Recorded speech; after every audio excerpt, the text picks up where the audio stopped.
Hello friends, this is voice of Keshava. ఎవరైనా మొదటిసారి నా ఛానల్ చూస్తుంటే తప్పకుండా మా ఛానల్ని సపోర్ట్ చేయండి. ఇప్పుడే సబ్స్క్రైబ్ చేయండి. ఇంకా టాపిక్లోకి వెళ్దాం.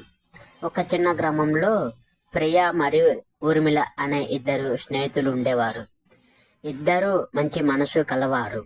అందరికీ సహాయం చేసే గుణం కలవాది. ఇంకా ప్రియ ఎంతో దయమైన పరిస్థితి. అందరికీ ఎప్పుడు ఎల్లవేళలా సాయం చేస్తూ ఉండేది. ఇంకా ఊర్మిళ గురించి చెప్పాలంటే ఊర్మిళ అందరికీ అంతగా ఏమీ సహాయం చేసేది కాదు. ఇంకా ప్రియాకి ఊర్మిళ వారికి ఇద్దరికి ఆస్తిపాస్తులు బాగానే ఉన్నాయి.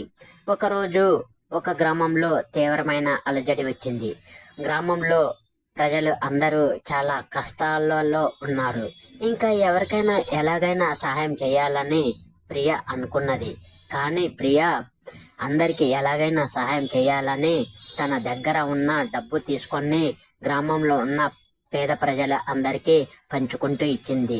ఇంకా అదే విధంగా ఊర్మిళ తన దగ్గర ఉన్న డబ్బు కూడా పంచాలి అనుకున్నది. కానీ తనకి డబ్బులు పంచడం ఇష్టం లేదు. ఇంకా ఒకరోజు ఊర్మిళ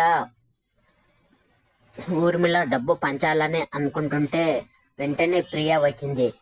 ప్రియా, ఊర్మిళ ఇద్దరు కలిసి బయటికి వెళ్తూ, ఊర్మిళ, నువ్వు ఎందుకని ఎవరికి సహాయం చేయవు? అందరూ కూడా మన గ్రామంలో ప్రజలే కదా అని. లేదు లేదు, నేను డబ్బు పంచాలనుకుంటున్నా కానీ నాకు పంచబుద్ధి కావడం లేదు అని అన్నది ఊర్మిళ ప్రియాతో. ఇవన్నీ కాదు, నేను ఇప్పుడు కొంత డబ్బు పేద ప్రజలకి పంచుతాను, నీవు కూడా పనిచేసి అన్నది. అప్పుడు ఇద్దరు కూడా పేద ప్రజలకి కొంత డబ్బు పంచారు. అప్పటి నుంచి ఊర్మిళని ప్రియాని గ్రామ ప్రజలు మెచ్చుకోవడం మొదలు పెట్టారు.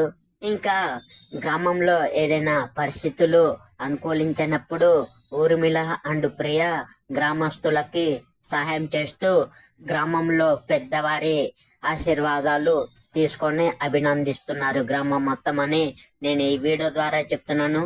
ఈ వీడియో నచ్చితే ఒక లైక్ చేయండి, షేర్ చేయండి, మా ఛానల్ను తప్పకుండా సబ్స్క్రైబ్ చేయండి. Thank you friends.